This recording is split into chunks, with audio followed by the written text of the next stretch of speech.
સમાચારો સાથે હું છું જયેશ। રાજકોટના પાલ હોસ્પિટલના મામલે મહત્વપૂર્ણ અપડેટ આવી રહી છે। આ તમામ આરોપીઓને કોર્ટમાં રજૂ કરાયા હતા અને ત્રણના રિમાન્ડ મેળવવાના પ્રયત્ન કર્યા હતા અને 7 દિવસના રિમાન્ડ તેમને આપવામાં આવ્યા છે। આપણે જણાવીએ કે સીસીટીવી વાયરલ થવાના કેસમાં ઝડપાયેલા તમામ ત્રણેય આરોપીઓને અમદાવાદ મેટ્રોપોલિટન કોર્ટની અંદર રજૂ કરવામાં આવ્યા અને કોર્ટે આરોપીઓના 7 દિવસના એટલે કે 1 માર્ચ સુધીના રિમાન્ડ મંજૂર કર્યા છે। સાયબર ક્રાઇમ દ્વારા આરોપીના 14 દિવસના રિમાન્ડની માંગ કરવામાં આવી હતી। રિમાન્ડની માંગણી કરતા સરકારી વકીલે દલીલ કરી અને કહ્યું કે આરોપીઓએ કરેલા આ કૃત્ય બદલ કેટલા લોકોને સીસીટીવી દ્વારા વેચવામાં આવ્યા તેની તપાસ કરવી અત્યંત જરૂરી છે। જોકે મહિલાઓના વિડીયો પૈસા લઈને વેચવામાં આવતા હતા અને અશ્લીલતાના વિડીયો વેચીને આરોપીઓ પૈસા રળતા હતા।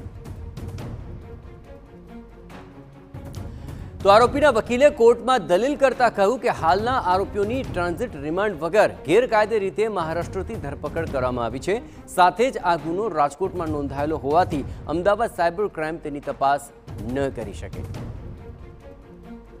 તો આ સમગ્ર મામલે દાખલા દલિત 14 દિવસના રિમાન્ડની માંગ કરવામાં આવી હતી અને સાયબર ક્રાઇમે આરોપીઓના આ 14 દિવસના રિમાન્ડની સામે 7 દિવસના રિમાન્ડ મંજૂર કરવામાં આવ્યા છે। સરકારી વકીલે પણ આખરે આ સમગ્ર મામલે દલીલો રજૂ કરી હતી કે આખરે કેટલા લોકોને સીસીટીવીમાં વેચવામાં આવ્યા તેની તપાસ અત્યંત જરૂરી બને છે।